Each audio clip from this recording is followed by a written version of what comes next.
are not looking for anyone in connection with the deaths. It seems this was simply a family tragedy. Joel Mapp, BBC Look East, Peterborough. The first evidence of silicon has been found in fuel from this region. Trading Standards received more than 3,000 complaints from people in this region are found because of contaminated fuel. Here's Alex Dunlop. Well, that figure of 3,000, Stuart, is an underestimate. Hundreds more, of course, have complained to the BBC and, of course, to their local garages. Now, Cambridgeshire Trading Standards have been pretty quick to react to this problem. They sent off a sample of petrol from a car which had filled up at a local supermarket and then broken down. And this afternoon, those results came back. We're working with other trading standards authorities in the eastern region. Hopefully they've taken samples similarly. We will collate our information next week and we will be able to be a little bit more positive of the exact results. So what is silicon? Well, it's added to diesel as an anti-foaming agent. The cars that are affected run on petrol, and that seems to be the problem. Trading Standards say that silicon should not be added to unleaded petrol. And some cars appear to have been worse affected, namely Vauxhall, Peugeot and Renault. Aileen Ely filled up at a supermarket forecourt near Cambridge, and days later her car started jolting and losing power. Her local garage replaced the car's oxygen sensor, but it cost her £180. I actually hadn't realised that there was a problem with the car, or likely to be a problem with the fuel. I do have my bank statement which shows that I purchased the fuel and where I purchased the fuel from. So I'm hoping that that and evidence back from petrol testing will indicate that there was a problem with the petrol that I bought. Well, I spoke to one local petrol retailer tonight who says that business is up at least 50% as people lose face in some supermarkets and then head to independently run stations. But Trading Standards say the results are not conclusive. They say they need more evidence before they can be sure of what has caused so much misery to so many motorists. Stuart. Alex, thank you. Well, we're currently having problems bringing you the story about the inquest in Stevenage. We'll try to come back to that later. In the meantime, there's still plenty more to come on tonight's programme, including a look ahead at the weekend's sport. And Clive Lewis has travelled east. I'm here in cold but beautiful Vilnius, which is the capital of Lithuania, one of the newest members of the European Union. And I'm trying to find out why so many of the people from here are coming to work in our region. But first, the news from your part of the world. Hello, now more news from the west of the region. A man's been killed while he stood by his broken down car on a busy dual carriageway in Bedfordshire. It happened on the A421 Great Barford bypass. It's thought the man may have been trying to change a tyre when he was hit by a van. The road was closed while the police investigated. The police have recovered the body of a teenager from the River Nene near Orton in Peterborough. It's been identified as 15-year-old Craig Calbeck, who fell into the water a month ago. Today his family described Craig as a wonderful young man who'd hoped to join the army. A Milton Keynes MP is calling for the council's role in a school building fiasco to be investigated. There's been a litany of problems at Giles Brook since it was built. Back in October, we reported how the ceiling had collapsed. Now parents have been told it won't be safe to use until the new school year. And it's claimed other new schools in the area are also experiencing problems. A brand new building and a bright future beckoned when Giles Brook opened in 2004, but problems with damp coursing and ventilation were soon discovered, and in October last year the building was declared unsafe because beams supporting the ceiling were starting to buckle. Now children are being taught in temporary classrooms on the school field. Let me tell you about my 8-year-old who was actually physically sick when he knew he had to go to a different school to the one that he was coming to. The point is, when they've now come back here, it's still not the environment they're used to. It's quite difficult going from lesson to lesson, having to walk outside in the rain, put your coats on. The local MP says several other schools in the area also have building defects. She's blaming Milton Keynes Council for not keeping a close enough eye on the project. I must stress there are no other schools that are in the same sort of mess as Giles Brook is, but the same systemic problems of poor project management and poor control have been occurring elsewhere across Milton Keynes. The building research establishment is looking into what's gone wrong here. That's expected to take another 2 to 3 weeks. I think the most important thing now is to make sure that we get it put right, and put right as quickly as possible, so that the staff and the parents and the children in this school get back into the building, which they should have had in a first-class condition 3 years ago. Milton Keynes is Britain's fastest growing urban area. Doubts are now being raised over the council's ability to effectively oversee the building of new schools. Meanwhile, for at least another 6 months, these children will be out in the cold. Catherine Lynch, BBC Look East, Milton Keynes. A charity in Cambridgeshire is using art to help people with mental illness improve their health. A range of activities is being offered to help people feel more confident and make new friends.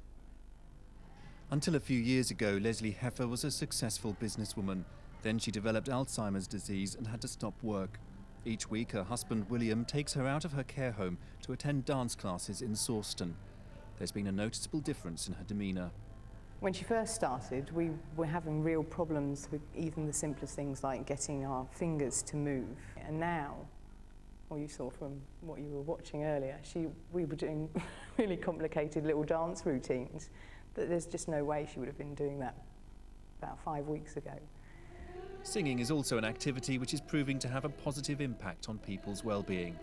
Phil Alsop has bipolar disorder. Taking part in this singing group helps lift his spirits. Sometimes when I come in, I feel a little bit under the weather and full of the woes of the day, but they're completely forgotten when you get into some tribal singing and harmony. Here it just goes out the window. The sessions have been put on by Inspire, a charity which is trying to promote healthy living through the arts. They're being extended to Huntingdon in the next few months. Paul Seagrove, BBC Look East, Cambridgeshire. Sport now, and with news of some young, talented athletes and a look ahead to the weekend's fixtures, here's Pam. Good evening, Laura. Welcome to Luton, specifically the JKA Karate Club, where they've had an amazing year. A quarter of the British squad are from this particular club. They're going over to compete in Japan, the home of karate, taking on the Japanese in their own backyard. More on these amazing youngsters in a few moments' time. But first, to some other talented sportsmen and women from our region, because we've got 3 athletes competing this weekend in the European Indoor Athletics Championships. Craig Pickering, Karen Harewood and Katrina Wharton. Of the 3, the spotlight will really be on Craig Pickering, as he aims to become the youngest man to win the 60 metres title. 20 years old, European #1, Olympic champion? Not yet, but Craig Pickering's come a long way since breaking records at Royal Latin School in Buckingham when he was 13. He's now a leading medal contender in the 60 metres at this weekend's European Indoor Championships. There's a lot of people that can win, so I'm not going to count anybody else out really. You know, if I run in the final and run to my best, and if that's good enough for last, then that's what it is. But if it's good enough to win, then that's also good. Standing in his way is a triple European champion and Olympic gold medal winner Jason Gardner. The two trained together at Bath University, where Craig's in his 2nd year of a sports science degree. They've already gone head-to-head this season. Pickering won at Sheffield, but last month 31-year-old Gardner stunned his training partner in Birmingham. We train together and we're friends outside the track as well, so I mean, I got the upper hand early on in the season. He's just got me now, so coming to the Europeans, it's a good rivalry to have. I think it spurs us both on. This weekend, it's all about the 60 metres run. It's a chance for Pickering to see off his rivals, justify the hype, and bring gold back to Milton Keynes. Jeremy Stern, BBC Look East, Bath. Well, back here in Luton, as you can see, they're already limbering up for success. As I was saying, quarter of the Great Britain squad going to Japan from this karate club. The man responsible is Fred Daniels. What an achievement. Congratulations to you. Thanks very much. It's a hell of an achievement. It's a good 12 years of hard training. It's a sport like this is fantastic because it really does give kids from places like Luton a chance to go on to the top of the sport. It does. It gives them a chance to go on and compete worldwide, become world champions. Very quickly, when are you going to Japan? They're going in March, and they're going the last week in March, and they're going for a week. They're training in Japan. It's a cultural visit as well. Best of luck. Well, one team that's already up and running is the Ultimate Motorsport team. They're the latest to be based in Northamptonshire in the world of Formula 3. It's proving to be a nice little learner. In the peace and quiet of rural Northamptonshire, a new machine has been built and it's ready to roar.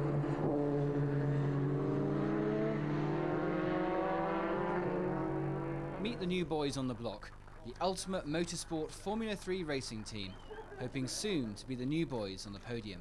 Yeah, it's a calculated investment. We have a strategic business plan behind the whole thing. It's a huge amount of money to invest from day one. It's cost Barry Walsh the wrong side of £1 million to set up, but he secured a deal with Mercedes-Benz to start the season in top gear. It eliminates one of the parts for us as a new team. At least we've got, we know we've got the best engine. We've just got to develop the car now to match it. The motorsport industry has suffered over recent years, but it is worth £90 million to Northamptonshire, and it's set to be worth more now Ultimate's on board. Yeah, it means a lot. After the demise of Cosworth, it's nice to see new teams coming into the racing industry, and it's very exciting.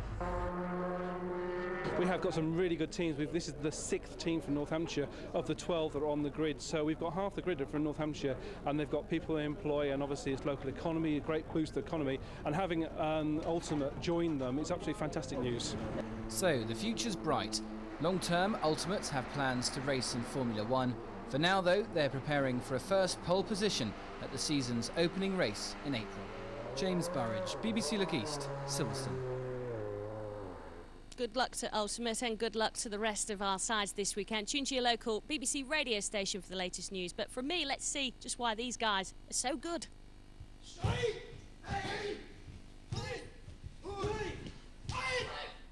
Later on, Julie's here with all the weather details. First, it's time to hand you back to Stuart and Susie for the rest of the news from across the region.